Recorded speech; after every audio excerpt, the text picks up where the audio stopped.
말씀을 듣기 전에 우리의 손을 가슴에 얹고 믿음으로 선포하기를 원합니다. 말씀이 나를 변화시킵니다. 아멘. 이 믿음의 선포와 같이 하나님의 말씀이 우리의 영혼과 중심을 변화시키는 능력의 말씀이 되기를 간절히 축원합니다.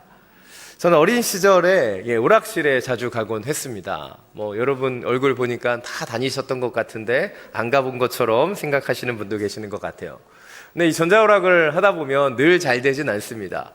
쉽게 한 판이 끝나버리기도 하죠. 그러면 크게 게임 오버라는 그 야속한 글씨가 나오고, 그 다음에 to be continue라고 하는 단어와 함께 insert coin, 돈을 더 넣어라, 이런 말이 나오면서 숫자가 9, 8, 7, 6, 5, 4, 3, 2, 1 그리고 나서 그래도 돈을 안 넣으면 the end 하고 끝났던 기억이 납니다. 그래서 어린 시절에는 이 to be continued 이 단어가 되게 야속하게 느껴졌던 것 같아요. 그러나 시간이 흐르고 성인이 돼서 이 to be continued라고 하는 이 단어를 보고, 그리고 insert coin이라는 그 단어를 보면 다시 희망이, 다시 소망이 제 안에 싹트는 것을 발견합니다. 때때로는 우리의 인생에 작은 한 판의 게임이 끝날지라도 거기에서 끝나지 않고 다시 동전만 넣으면 다시 도전할 수 있고 다시 시작할 수 있다는 것을 이 두 단어에서 발견하게 되기 때문이에요. 그래서 입시를 실패해서 재수하는 우리 청소년들에게, 취업에 실패하거나 어려움 가운데 있는 청년들에게, 또 여러 문제 속에 좌절하고 있는 성도님들에게도 저는 이 to be continued라고 하는 단어와 insert coin이라고 하는 이 단어를 가끔 나눕니다. 왜냐하면 우리는 다시 시작할 수 있고 다시 도전할 수 있기 때문이죠. 지금 잠깐은 이 게임이 끝난 것 같고 실패한 것 같고 넘어진 것 같지만 결코 끝날 때까지 끝난 것이 아니기 때문입니다. 우리에게는 다시 도전할 수 있는 기회가 있고, 계시록이 말하는 것처럼 우리에게는 최후 승리가 약속되어 있기 때문입니다. 지난주에 우리는 요한계시록 12장 13절 말씀을 통해서 영적인 전쟁에 대해서 살펴보았습니다. 사탄의 그 힘을 받은 짐승들이 이 세상의 패권을 차지하는, 그래서 핍박과 박해가 계속되는 그 현실도 보았죠. 그러나 지난주 본문에서도 그들의 권세는 영원하지 않다고 이야기했습니다. 또한 오늘 본문인 요한계시록 14장을 통해서 이제 어린 양 예수 그리스도를 통해 놀라운 반전의 이야기가 나타나고 있는 것이죠. 오늘 본문을 조금 더 깊게 살펴보기를 원합니다. 오늘 본문 6절부터 11절 말씀입니다. 다시 한번 함께 읽겠습니다. 또 나는 다른 천사 하나가 공중에 날아가는 것을 보았습니다. 그는 땅에 사는 사람들 곧 모든 나라와 족속과 언어와 백성들에게 전할 영원한 복음을 가지고 있습니다. 그는 큰 소리로 말했습니다. 너희는 하나님을 두려워하고 그분께 영광을 돌리라. 그분의 심판의 때가 이르렀다. 너희는 하늘과 땅과 바다와 물들의 근원을 만드신 분께 경배하라. 두 번째 천사가 그들을 따르며 외쳤습니다. 무너졌다. 큰 도성 바벨론이 무너졌다. 이 바벨론은 자기의 음행으로 만든 진노의 포도주를 모든 나라들에게 마시게 했다. 세 번째 다른 천사가 그들을 따르며 큰 소리로 외쳤습니다. 누구든지 짐승과 그의 우상에게 경배하고 자신의 이마나 손에 표를 받으면 그도 하나님의 진노의 포도주를 마시게 될 것이니 이것은 하나님의 진노의 잔에 섞인 것이 없이 부어진 것이다. 그는 거룩한 천사들 앞과 어린 양 앞에서 타는 불과 유황으로 고통을 당하게 될 것이다. 그들에게 고통을 주는 연기가 영원토록 올라갈 것이다. 그리고 짐승과 그의 우상에게 경배하는 사람들과 그의 이름의 표를 받은 사람은 누구든지 밤낮 안식을 얻지 못할 것이다. 함께 읽지는 않았지만 요한계시록 14장 1절부터 6절까지를 보면 짐승의 표를 거절하고 어린 양의 이름과 아버지의 이름을 이마에 새긴 14만 4천 명 구원받은 백성들의 모습들이 나타납니다.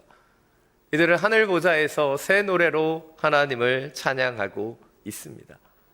이런 아름다운 예배의 모습, 이것은 어찌 보면 우리가 미래에 감당하게 될 우리의 모습이라고 할 수 있습니다.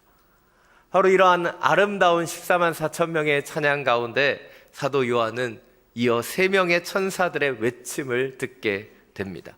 그 외침을 간략하게 정리하면 첫 번째 천사는 이렇게 외치고 있습니다. 너희는 하나님을 두려워하고 그분께 영광을 돌려라. 두 번째 천사도 말합니다. 무너졌다. 큰 도성 바벨론이 무너졌다. 이 심판의 때가 왔음을 이야기하고 있죠.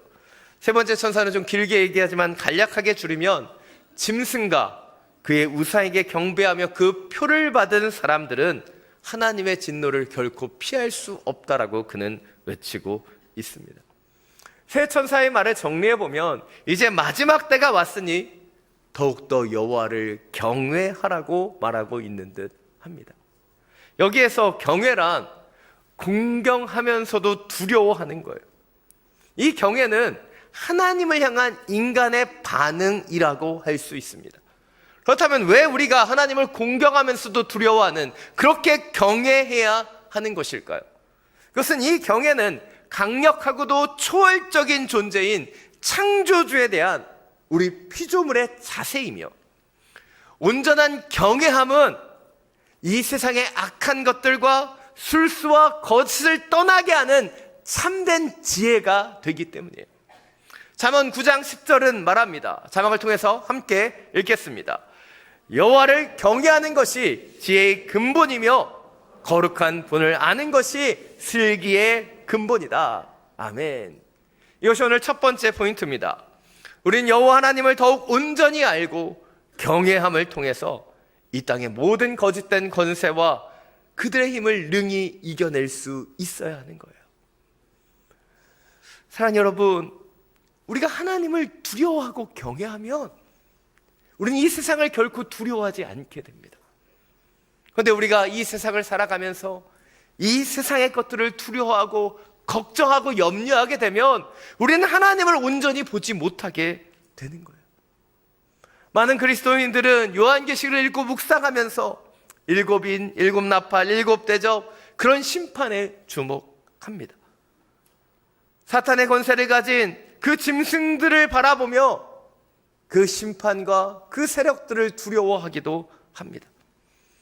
그러나 하나님께서 사도 요한에게, 그리고 초대교회에게, 그리고 우리에게 이 말씀을 주신 것은 이 사탄과 악한 세력들을 두려워하라고 주신 것이 아니라 바로 믿는 우리에게 최후의 승리가 약속되어 있다는 것을 말씀하시기를 원하셨기 때문이에요. 다시 한번 이 땅이 우리에게 주는 그 두려움과 이 세상의 걱정을 내려놓고 오직 여호와 하나님을 경외함으로 공경하고 두려움을 통해서 온전히 주님 앞에 설 수 있는 하나님의 사람들이 되시기를 간절히 축원합니다.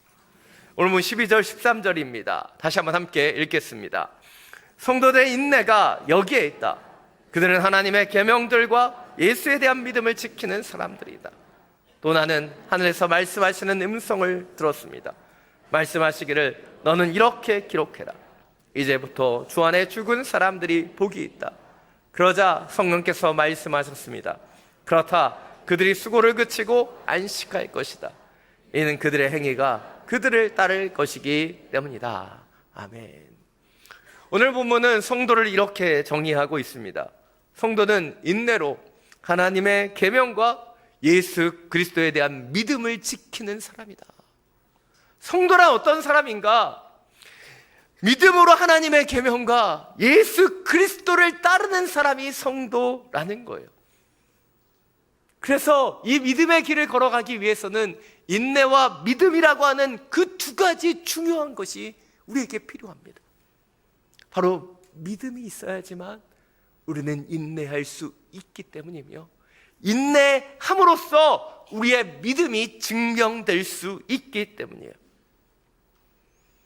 오늘 본문에 나타나는 사도 요한, 이 사도 요한이 이 세 천사의 외침을 어떻게 받아들였을까 묵상해 보았습니다.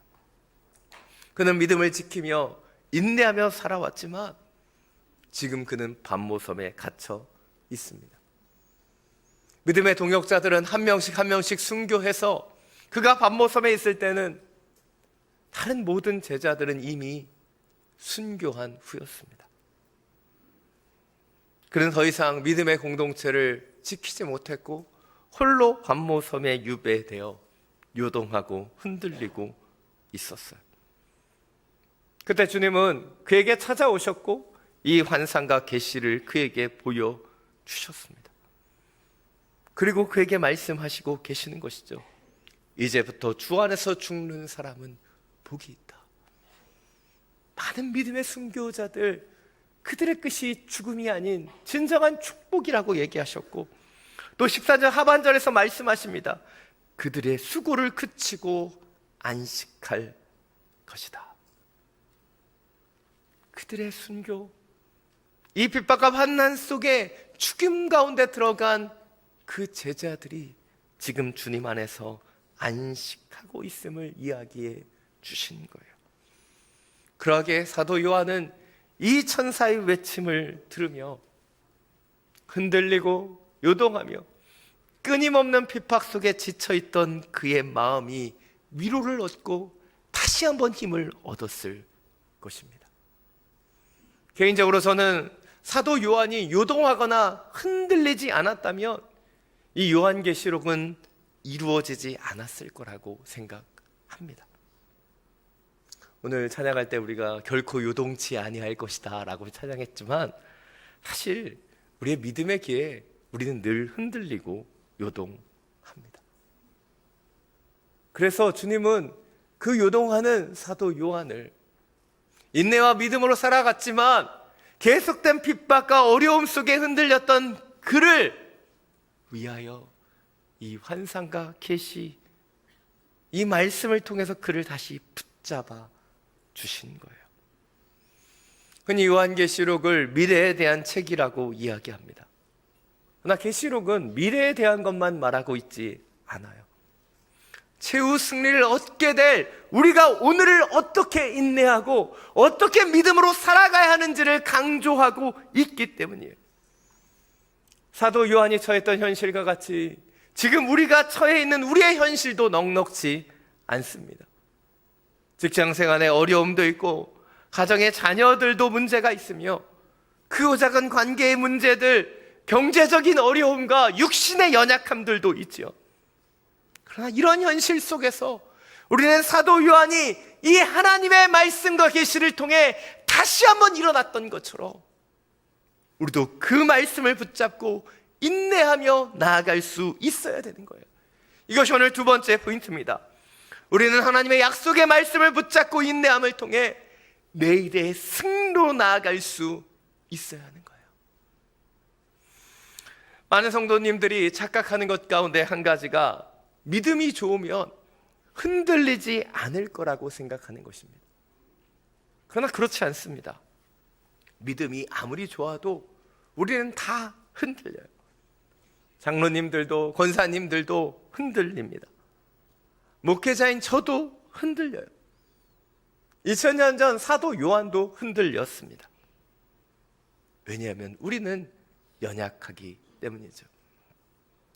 그래서 성도의 삶을 험한 바다 위를 항해하는 배와 같다고 비유합니다. 이 바다가 잠잠해서 평화로울 때도 있지만 바람이 불면 파도가 치고 요동하면 바다 위에 있는 배는 당연히 흔들릴 수밖에 없는 거예요. 그러하게 이 현실이라는 바다와 우리 성도라는 배는 결코 괴리되거나 분리될 수 없습니다. 아주 밀접하게 연결되어 있기 때문에 이 세상의 파도 속에 우리는 흔들릴 수밖에 없는 것이죠. 그러나 성도가 이 파도로 바람으로 요동하고 흔들릴 때 배가 다시 균형을 잡아주게 도와주는 배 안에는 평형수라고 하는 것이 있어요. 아마 세월호 사건 났을 때 많이 들어보셨을 거예요. 바로 이와 같이 세상의 여러 요동함과 흔들림 속에서 요동하고 흔들리는 우리의 중심을 잡아주는 것이 있는데 그것이 바로 하나님의 말씀이라는 거예요. 우리는 흔들리고 쓰러지지만 표경수와 같은 하나님의 말씀을 붙잡을 때 우리는 다시 균형을 잡고 다시 바로 설 수 있는 거예요. 사랑하는 여러분, 하나님이 주시는 소망이란 내 뜻대로 내 생각대로 잘 될 거라고 생각하는 것이 결코 아닙니다.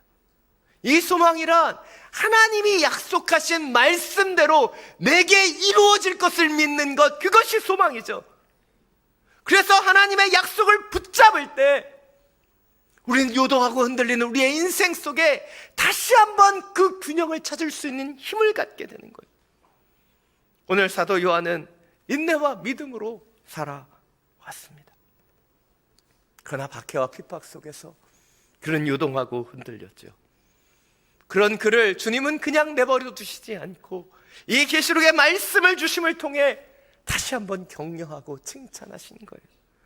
너희 인내와 수고가 결코 헛되지 않을 것이라고 말씀하시는 것입니다. 우리 주님께서도 우리에게 고린도서 15장 58절을 통해서 말씀하고 계십니다. 그러므로 내 사랑하는 형제들아, 견실하며 흔들리지 말며, 견실하며 흔들리지 말며 항상 주의 일에 더욱 힘쓰는 자들이더라. 이는 너희의 수고가 주 안에서 결코 헛되지 않은 줄 알미라. 아멘. 산 여러분, 우리의 수고는 결코 헛되지 않습니다. 요동하고 흔들릴 수 있지만 다시 한번 주님이 주시는 이 소망의 말씀, 이 약속의 말씀을 붙잡고 인내와 믿음으로 바로 설 수 있는 하나님의 사람들이 되시기를 간절히 축원합니다. 오늘 마지막으로 14절부터 20절 말씀 함께 읽겠습니다.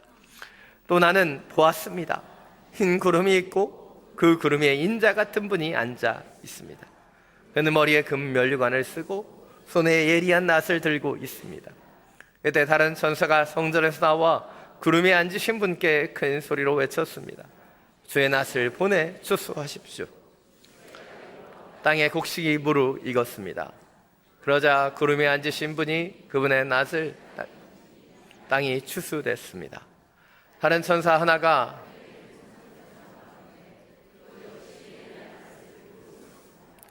또 다른 천사가 제단에서 나왔는데 그는 불을 다스리는 권세를 가지고 있었습니다. 그가 예리한 낫을 든 천사에게 큰 소리로 외쳤습니다. 너희 예리한 낫을 보내어 거두어라. 땅에 포도들이 무르익었다. 그러자 그 천사는 땅 위에 낫을 던져 땅에 포도를 걷어 하나님의 진노의 큰 포도주 틀에 던졌습니다. 포도주 틀이 도성의 밖에서 밟히니 그 포도주의 틀에서 피가 흘러나와 말들의 굴레까지 닿았고 흘러간 거리는 1600스타디온이나 됐습니다. 아멘. 오늘 말씀에서는 예수님께서 머리에 금 면류관을 쓰시고 손에는 예리한 낫을 들고 나타나십니다. 그리고 15절 16절에서는 땅의 곡식이 그 낫으로 추수되게 하시고 17절부터 20절까지는 그 낫을 통해 포도가 포도주 틀에 던져지는 장면을 보여주고 있습니다.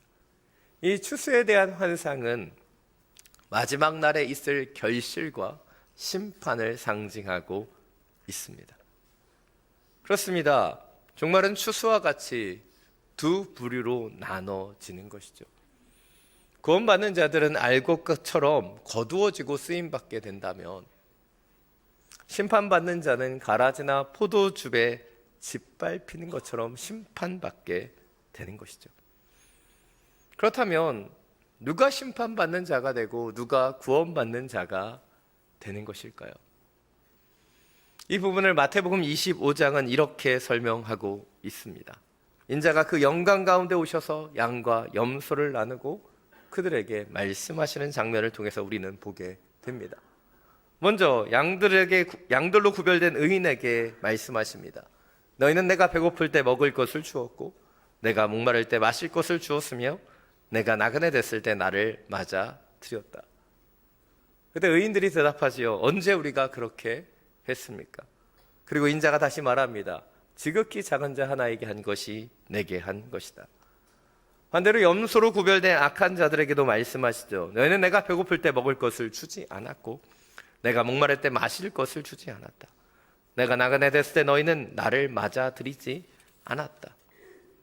그리고 염소로 구별된 사람들도 대답합니다. 우리가 언제 하지 않았습니까? 그러자 인자가 다시 대답하시죠. 지극히 작은 자 하나에게 하지 않은 것이 내게 하지 않은 것이다. 이 말씀에서 우리는 한 가지의 부분에 주목하게 됩니다. 양으로 구별된 의인들은 자신이 선을 행하였다고 기억하지 않는다는 거예요. 또한 동시에 염소로 구별된 악한 자들도 그들이 악을 행했다는 것을 기억하지 않고 있는 것 같습니다. 두 사람 다 선이든 악이든 본인들은 잘 기억하지 몰라요. 기억하지 못합니다. 그런데 인자이신 주님은 다 기억하고 계시다는 거예요. 여기서 우리는 한 가지의 사실을 더 주목해 보게 됩니다. 추수의 날, 다시 말해서 이 마지막 심판의 날에 우리의 구원이 결정되는 것 같지만 그날 결정되는 것이 아닌 평소에 우리의 믿음과 평소에 우리의 삶이 그 구원을 이미 결정하고 있다는 것을 이 비유는 우리에게 보여주고 있는 것이에요. 이것이 마지막 세 번째 포인트입니다. 우리는 오늘 우리의 삶의 자리에서 온전한 믿음과 행위로 마지막 추수의 때를 예비할 수 있어야 되는 거예요. 오늘 그것을 준비하고 예비할 때 마지막 날 우리는 추수를 기쁨으로 맞이하게 되는 것이죠. 지난주에 저희 아들이 고등학교에 가서 첫 시험을 보았습니다. 아직 시험 성적이 나오지 않았지만 저는 우리 아들의 성적을 정확하게 예측할 수 있습니다. 저만 그런 것일까요? 우리 여기 계시는 많은 부모님들은 자녀들의 성적을 예측할 수 있는 놀라운 능력이 있습니다. 왜일까요? 바로 우리가 그들의 과정을 보았기 때문이에요. 여러분, 과정 없는 결과는 없습니다. 어떤 과정을 써나려 가느냐, 그것이 우리의 마지막 결과를 던져주기 때문이죠. 제가 요한계시록 설교하면서 몇 번 말씀드렸지만 천국에 들어가는 것 너무나 중요한 것입니다. 그러나 천국에 들어가는지 못 들어가는지 우리는 그것을 알 수 없어요.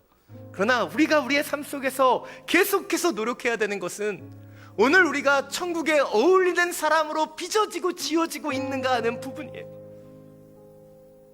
왜냐하면 오늘 우리가 그 천국에 합당한 사람으로 살아가는 과정을 통해서 마지막 날 우리가 천국에 들어가게 되기 때문이죠. 사랑하는 여러분, 추수의 때가 다가오고 있습니다. 이 마지막 때를 우리는 기쁨으로 기다리고 있습니까? 아니면 그 마지막 때를 두려워하고 그때가 오지 않기를 바라고 있지는 않습니까?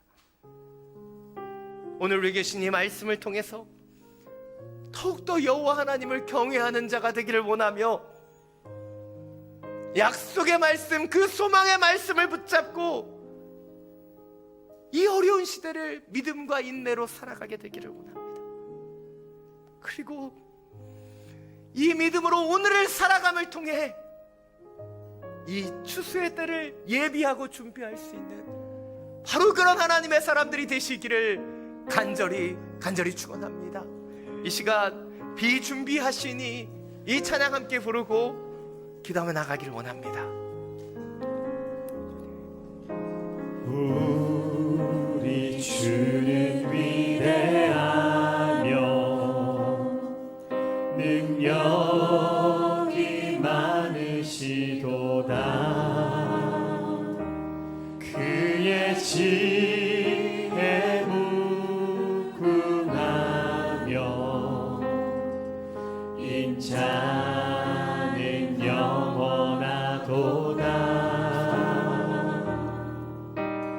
상한 자를 고치시며 상처를 싸매시도다. 별들의 수를 세시며 이름을 붙이셨도다.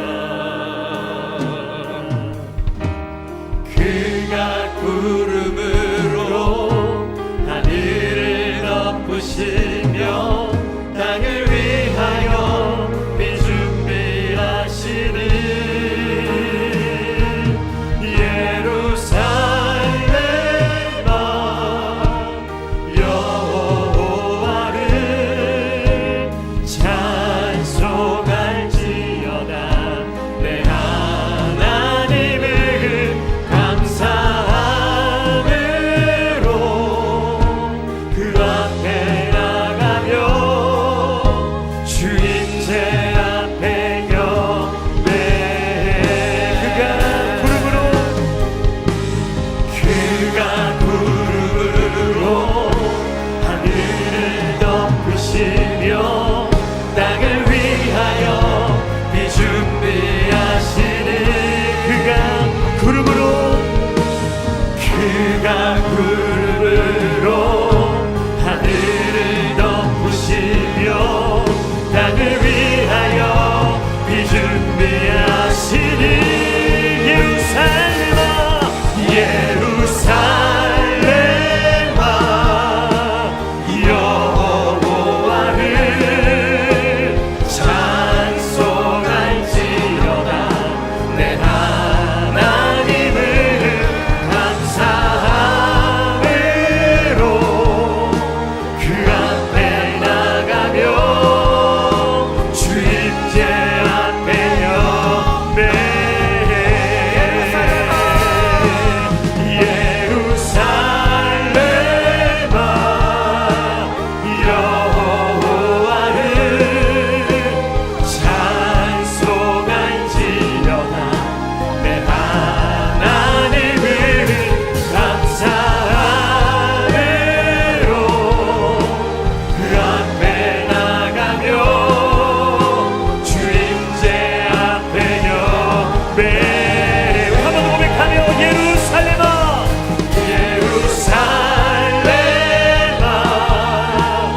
여호와를 찬송할지어다. 내 하나님을 감사함으로 그 앞에 나가며 주인제 앞에 경배해.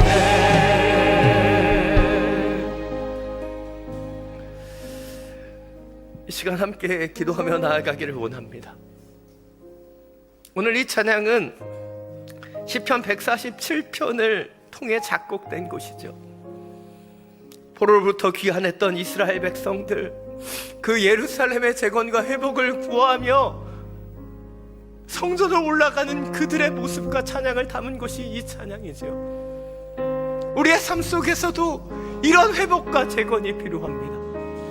실패와 낙심과 걱정과 염려 가운데 있는 우리의 심령 가운데 주님, 다시 한번 예루살렘이 회복되게 하여 주옵소서. 주의 약속의 말씀을 붙잡는 소망이 나타나게 하여 주옵소서. 주님, 이 땅은 걱정과 염려와 핍박과 환난으로 가운데 오지만 주여, 주님이 주시는 인내와 믿음으로 최후 승리를 얻는 하나님의 자녀로 살게 하여 주시옵소서. 주님의 이름 한번 부르고 함께 통성으로 기도하며 나아갑니다. 주여,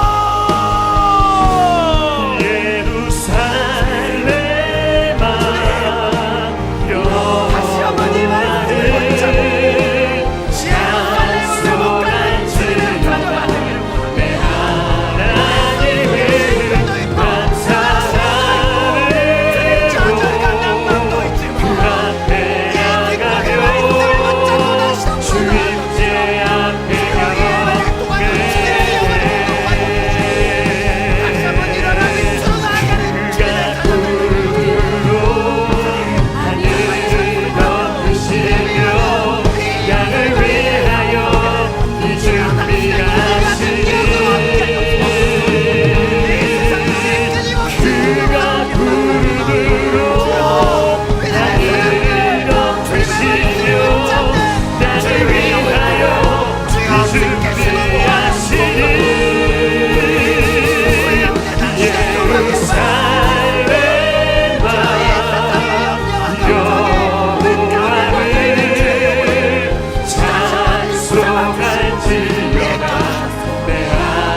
예루살렘아 여호와를 찬송할지어다.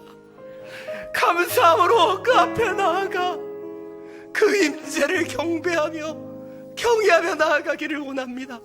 주여, 하나님의 백성들을 지켜주시고 이 환난과 핍박 가운데 요동하는 이들의 심령을 붙잡아 주시사 소망의 말씀을 일으켜 주시고 인내와 믿음으로 이 어려운 마지막 시간을 온전히 견뎌내는 하나님의 자녀들 되게 하여 주옵소서. 간절히 기도합니다. 오늘 이 하루가 주님 구원을 이루는 주의 시간이 되게 하여 주옵소서. 주수할 때만을 바라보는 것이 아닌 이 하루를 주님의 영광을 위하여 살아갈 수 있는 구별된 주님의 자녀로 살아갈 수 있도록 주장하여 주옵소서. 우리의 약함이 아닌 주님의 강함을 찬양합니다. 우리의 부족함이 아닌 채우시고 더하시는 하나님의 영광을 노래합니다. 우리의 삶의 자리 가운데 임재하여 주셔서 오직 주님으로 인하여 우리의 삶 속에 동행하시는 임마누엘 하나님을 통하여 다시 한번 빛으로 살아가는 주의 자녀들 되게 하여 주시옵소서. 우리의 길이요 진리요 생명 되시는 우리 주 예수 그리스도의 이름으로 기도드립니다.